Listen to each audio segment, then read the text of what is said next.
said in part one, my initial experience with it this time around was that it very much felt like this solid boundary or circle, the grace of fortitude, so that when I brought in the grace of healing, it filled everything within that circle. It sounds really pretty, but when you're struggling with the deadly sin of wrath, for example, or emotional pain, or sadness, or disappointment, what have you, it's tricky. It's tricky that it's really hard to stay in the present moment with that stuff. So I'm going to give you the prayer. It's already up on the board. I want to dissect it a little bit, sort of go through it, also giving you time to write it down. Because I think, again, these prayers are like seeds. You take them and you plant them and you sort of come up with your own as you go. You might find some aspects of it more natural and others trickier, but then I suggest you take the tricky part and work that. Dearest God, Goddess, all that is, please grant me the grace of fortitude to contain my emotions so I may heal them and not be possessed by them. Instead of denying them, instead of repressing them, instead of blaming other people, instead of getting the whole cause and effect equation reversed, remember, whenever you say, that made me feel, you are hemorrhaging power. You're abdicating responsibility. Wait, is that good or bad? That's not good. A hemorrhage is not an abdication of responsibility, is not a great thing. They made me feel is saying, I have no control over what I'm feeling at all. Now that might be true, but you've actually handed people a leash. Not a lease, a leash. You're saying, you control me.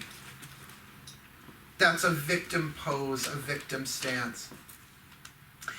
It's the way I am thinking or perceiving that is making me feel. Why do you think the Dalai Lama is so beloved? So beloved in this world? Just because he's wise? He got exiled from his own country and is still a paragon of compassion. That it takes a lot. I don't know if he ever gets angry or upset. I don't know him. There's probably no footage of that. But you look at the great masters of all time, male and female, all different cultures, all different ages, throughout time ages. And the thing that we consider them as masters or saints is because no matter what it is that they go through, they don't go dark. But that doesn't mean they don't deal with their darkness. Course in Miracles really calls that the reversal of cause and effect. That this world that we are appearing to walk around in is the effect of our own split mind, our own faulty thinking. Well, and even if you want to go the whole law of attraction, deliberate creation thing, you create your own reality. Well, you can either play victim or you create your own reality. You can't do both, and really only one is true. Only one is true. That your thoughts create your emotions. Your emotions are your thoughts mirrored in the body. That's why affirmations are great, but you have to actually feel them to make them work, to make a change. Or in spell work, that's why I pick on Charmed. I love the show, I'll still watch it, but the power of 3 will stand at 3. It's like, come on, girls. Put a little octane in that fucker. Feel it. You gotta feel it. It's the element of water that makes the energy move. Motion, energy in motion. So, dearest God, Goddess, all that is, please grant me the grace of fortitude to contain my emotions so I may heal them and not be possessed by them. Which means that I have to allow them. I have to allow myself to feel what I'm feeling, but it must be contained so that I can witness it from a higher place. Eckhart Tolle says your attention is unconditional love. But the way that you feed the pain body is by letting it take over the mind, and you start thinking about it and thinking about it, that it feeds on your thought energy. That really could be a companion book, The Power of Now and Healing the Pain Body and all that stuff, to this one in particular. That I'm going to bear witness to it. That's That's that third point. That's between instead of repress or be possessed or project, that I'm going to witness. I'm going to rise above it. Not rise above it. Oh, that's so, not that arrogant witnessing, bearing witness, but to rise above it, that you allow it to be, and then it dissipates. You're essentially starving it. That the shadow of wrath in particular cannot withstand unconditional love. And by the way, fortitude is the grace that cancels out wrath in the heart chakra. So grant me the strength. Well, I think we'll get to that one. Oh, may this grace be as a castle wall around me, that I may be strong and allow the divine power of love to flow through me. Now that's going to be easy with kittens and puppies and babies. Well, some babies. Depends on the baby. There are some fucking scary babies out there. Once they hit 2 years old and they start freaking out while you're in the restaurant, that's not so fun. But to think about, like, when you're watching news coverage, that's when you need this prayer. Let this grace be like a castle wall around me, that I can allow my true nature of divine love to flow through me to actually maybe help heal this situation. Because what's your default? Your default is hate. Your default is judge and condemn. That's what we're taught. That's our automatic reaction. This is a response. What's the difference between a reaction and a response? Choice. There's no choice in reaction. It's like reflex, right? Boing. Someone sneaks up on you and goes, boom, right? It's an immediate reaction. You don't know what's coming. And I really believe on a universal divine level, we're all let off the hook on our reactions. Because you can't control them, they happen too fast. But to then say, okay, that was my reaction, now what will be my response? And then you can really work those two to say, oh, that person makes me sick to my stomach. Okay, here's my next challenge. Here's my next experiment, my next lesson, my next opportunity. Let me now respond with, I may not feel divine love, but grant me the grace of fortitude that I can even allow myself to choose for love to come through me, to be a blessing. And that's this third part. Help me be a channel of this grace that it may heal and bless all of life. Thank you. In other words, not just me, not just this person, but the entire web of life, the circle of life. To every last molecule, atom, quark, subatomic particle.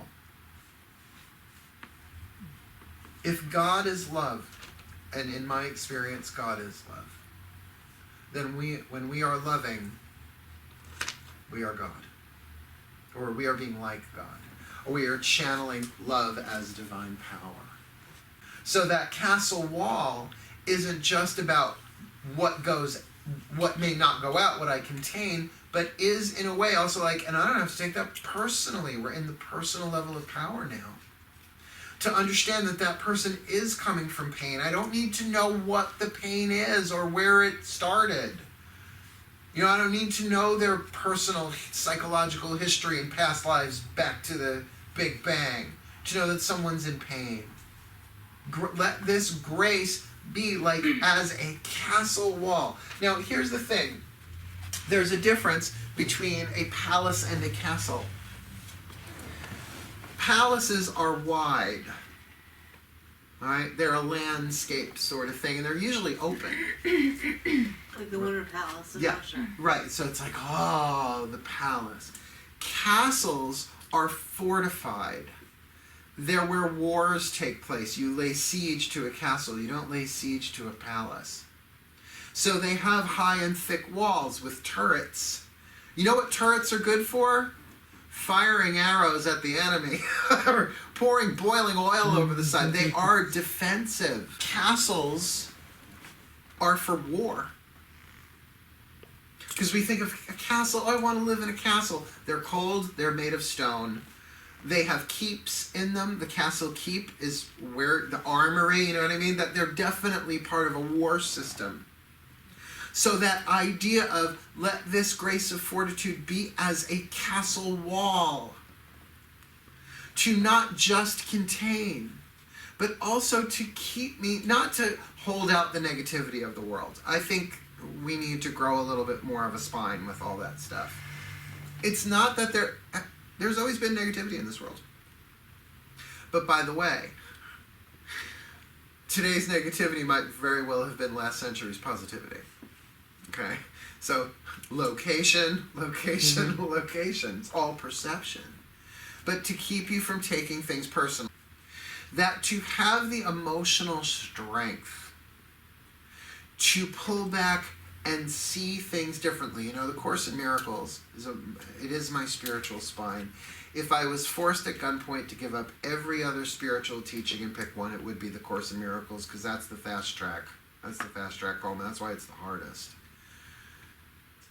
But that idea of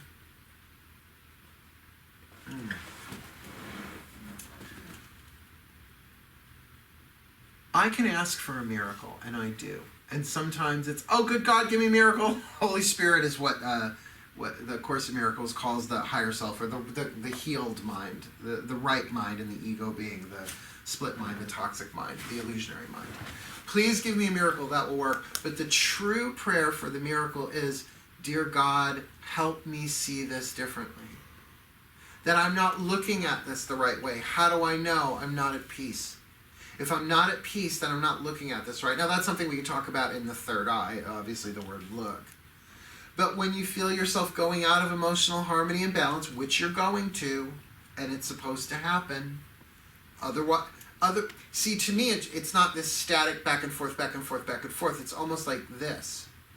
That as you grow and evolve, you go into imbalance, and then balance, and then imbalance, and then balance, and you just keep evolving and evolving and evolving. But then, if you start seeing it differently, maybe you can start seeing the humor in it. And instead of cry, laugh. My guides told me, I think when I was really younger, maybe even my teens, that if you have the choice between laughter or tears, choose laughter, because there are times where you can't choose anything other but tears, and I agree with that. But this is from Carrie Fisher, Wishful Drinking, great book, great stage show, bless her soul, she's one of my spirit guides now, I love her. Something tragic happens. And then over time, you can see the funny in it. Location. Now look, children can melt down. They don't know better. At our ages, and no one in this room is under the age of 18, meltdowns don't help. They make things worse. If you keep falling apart all the time, it gets harder to put yourself back together. Rather, help me be a channel of this grace that it may heal and bless all of life. That's you too. You're part of all of life. So that you're calling upon a strength greater than your own. Yes, the grace of endurance. Grant me the grace of endurance that I may endure whatever is necessary.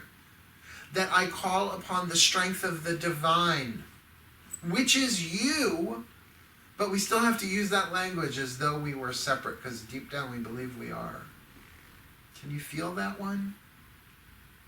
Now, we're going to pray in a few minutes. We're going to do a little bit more of an extended prayer, because I want us to, at least tonight, through the grace of fortitude, to begin that scaffolding in a way, that strengthening of that emotional musculature, so that the positive side of all of this stuff is so that we can handle joy. What's the difference between happiness and joy? Or are they the same thing?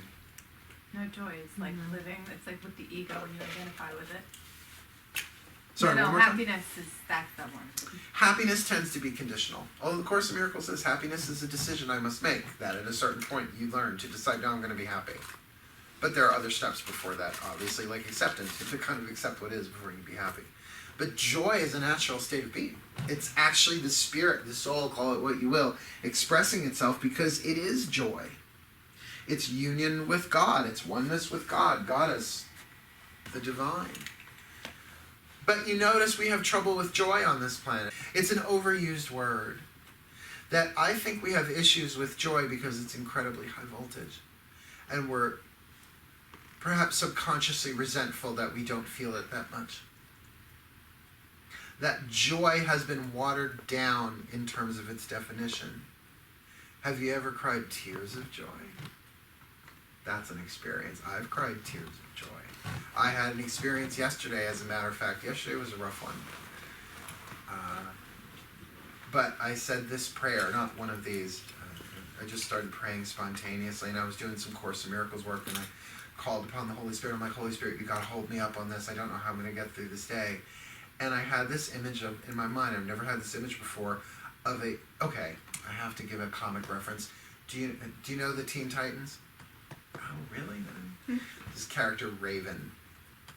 And she has this auric field that looks like a big back raven. But I saw this huge white dove as an energy form. In my mind's eye, remember, I try not to see things with my eyes open.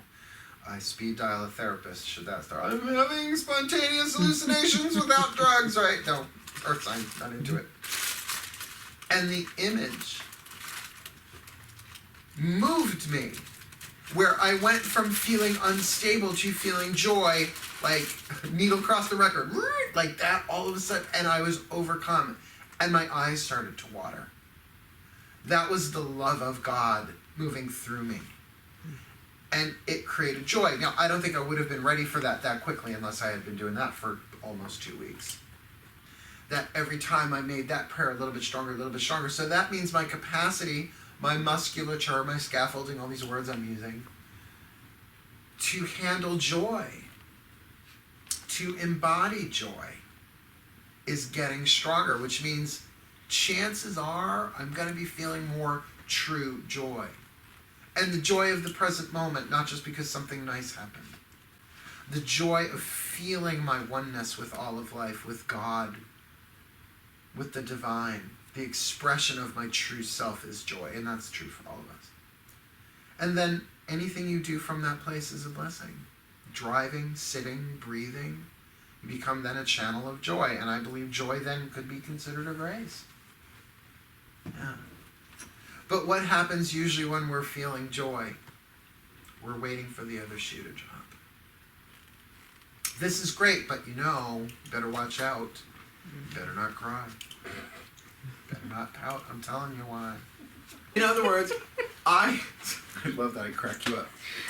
I love what I do and I enjoy what I do, but that means I bring my joy to it. But think of that as a state of being. Again, 10,000 volts in a 9-volt battery is not a good equation. You'll melt down, you'll blow up. But if joy is an expression of the spirit, and we are spirit, and ain't nothing going to change that. Nothing in this world changes that your spirit. Nope. Not your opinion, not anybody else's. That's your foundation. Nothing. That's your essential being. I mean, nothing changes that. Then don't you want more of that? Don't you want to just feel that joy no matter what? Now, the funny thing is babies got that. Right? They'll sit in their own shit and be like, it's crazy. Warm until it starts to burn, and it's no more fun. Right? Chafing, no. But that's the thing. We are born into this world before we're conditioned and all of that stuff. That our emotions move through us so that the natural state, it's like the sun is always shining and then clouds come and cover it. Right? Doesn't mean the sun has gone out.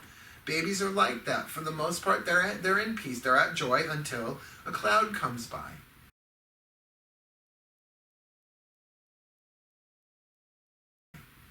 Now, I never teach parenting. Why? I have cats, not kids. I'm not interested in teaching parenting. I don't know whether it's better to pick up a child when it's crying or to let it cry. I don't know. I had a little of both growing up. But I do know that when the child within me is crying, I need the grace of fortitude. By the way, after this series, I'm going to do magic, miracles, and mysticism. That's the granddaddy, the OG 3-hour workshop that spawned all of these other ones. It's an intense one. If you want to come, I'm going to probably teach it anyway. But that child within us, the child archetype, can hold on to pain. think of, here's a good metaphor. This is more about the inner child than the child archetype.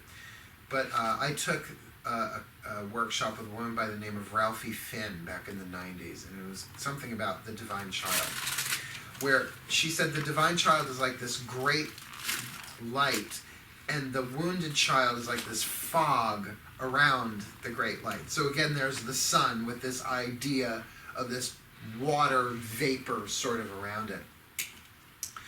That child, that wounded child, that hurt child, holds on to every slight, every insult, every pain. Talk about emotional baggage from your childhood, possibly into your adolescence. And it's irrational. It doesn't make sense. It doesn't make sense. I cried and cried and cried and nobody came. Turns into abandonment patterning and rejection patterning. Yeah, let that one sink in. The word lonely. How often do you feel lonely? That's the child. Lonely is a child's word. Alone is the victim. I'm so alone. I want to be alone. I'm so alone. And I always do that. I'm so alone. It's such a dramatic pose. But lonely, that's the child. But would it be surprising if some irrational stuff came up over this next week of you working with this particular grace? That it's sort of like, okay, the scaffolding's in place. They're finally ready. I don't know who's making that decision. They're finally ready. Maybe it's a deeper level of the mind or the soul that says, okay, let the kid out of the dungeon. And out it comes. Ah! And you find yourself bursting into tears. Because you've built the, in other words, it doesn't, like, you can text message me, you can Facebook message me, you can email me, Mark, what the fuck is going on? But that doesn't mean something's wrong. It might be, well, did you ever hear God doesn't give you more than you can handle? Well, grace is not going to push you into something you're not ready to deal with. To think that we might be carrying around in our very cell tissue and our unconscious minds stuff from our childhood that we just keep replaying over and over and over again. You know, I saw somebody came to class last night who hadn't seen me for a couple of years, and she's like, oh my God, you lost so much weight. And I was like, yeah, I did. I mean, I did. I gave up sugar for the most part. Like, I have organic raw honey instead of sugar. I mean, it's probably breaks down to be the same thing, but for some reason, it works for me. But I still have what I call the bialy. Now, a bagel is small. You know what a bialy is. I don't think they make them anymore, but a bialy, it's a little bit chubbier, a little bit fatter than a bagel. It's a bialy. And so, and look at where it is. It's second chakra. It's not third, it's second chakra. So I'm like, well, what are you? What's in there? What's going on in there? So what I've learned to do, I go, well, if it is inner child, rock my baby on the treetop. That when you begin channeling divine love into anything, the opposite is going to come up. There's Course in Miracles 1-on-1. Love brings up its opposite. But what is the opposite of love? Come on. Fear. Fear. That's like truth brings up its opposite. Illusion. That you either choose love or you choose fear. You either choose truth or you choose illusion. You're either in true love or you're in chains of illusion. It's just how it goes. Like, you can boil down the whole emotional spectrum down to, yes, you could say, oh, there's joy, and then there's passion, and then there's happiness, and then there's excitement, and then there's contentment, and then there's boredom, and all the way at the other end you have, irritation, and then you have anger, and then you have rage, and then you have depression, and then you have powerless. It's essentially love and fear, that's it.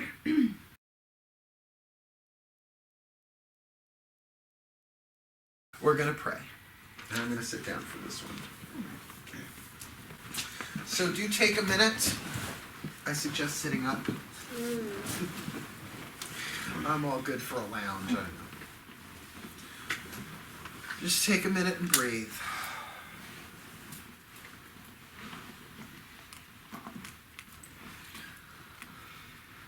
And this will be more prayer than meditation.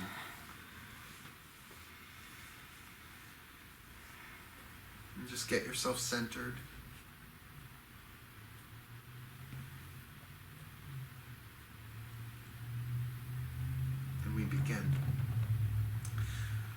Dearest God, Goddess, all that is, let me ask first for myself and for all who hear the sound of my voice, for the gateway grace of humility, to know that we do not know what will come from within us, but that we are willing to heal. We are willing to know this grace of fortitude.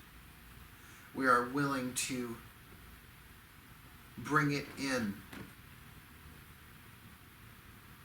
to experience it, and to be strengthened by it, even though we don't know. Grant us the gateway grace of hope, that we alone do nothing, but with the divine all things can be healed, and that there is a highest good always manifesting. Oh, please grant us the grace of hope. The grace of hope that there is a higher good manifesting through whatever it is we may experience with this grace. That even if the mind may label it as something negative, that somewhere, somehow in there, there is a highest good unfolding.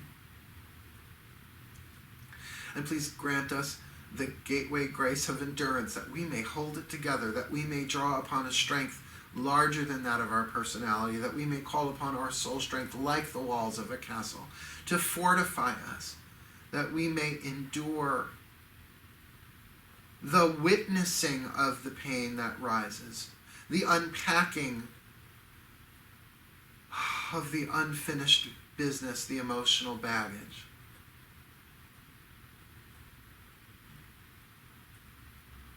As we now pray for the grace of fortitude. Dearest God, Goddess, all that is, please grant us now the grace of fortitude, that we may go deep within our own emotional bodies and embrace what we find there.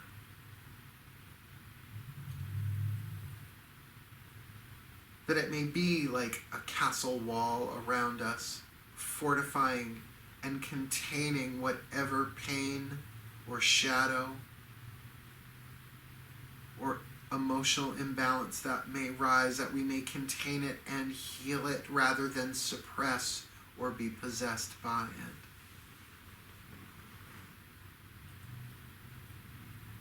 We ask for this grace of fortitude, that we may build the emotional musculature to handle divine power, divine love, divine acceptance, divine approval, divine forgiveness flowing through us for ourselves first, but then it may flow through us out into the world to be a healing and blessing upon it.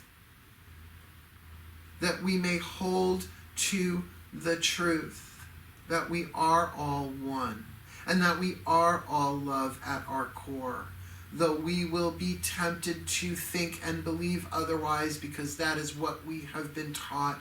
Let us not blame what we are feeling on any other living thing, but that we can have the strength to embrace and take responsibility, that we may respond to our shadows.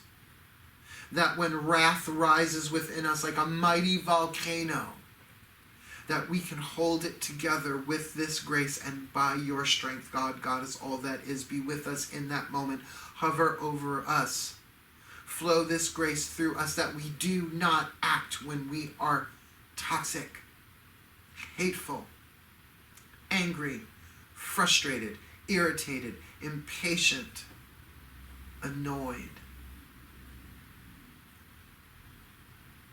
passive-aggressive,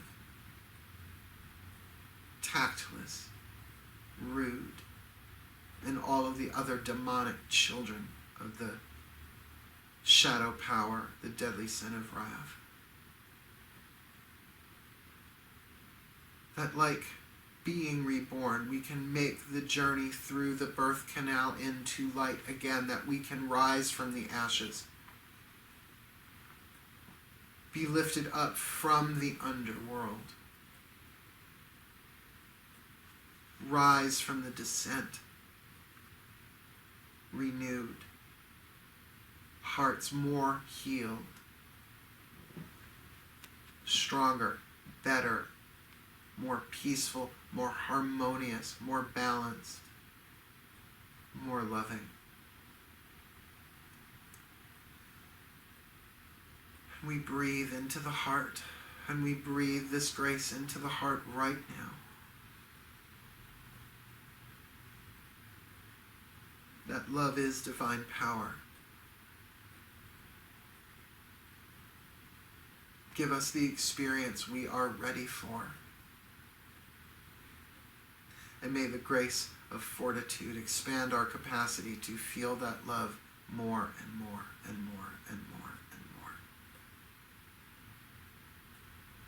more. Knowing in advance that it will bring up its opposite, the fear, the guilt, the shame, all the children of pain.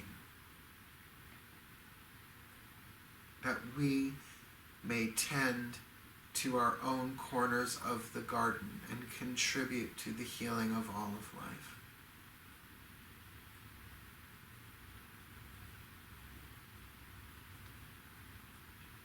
Let the divine power of love flow through us now.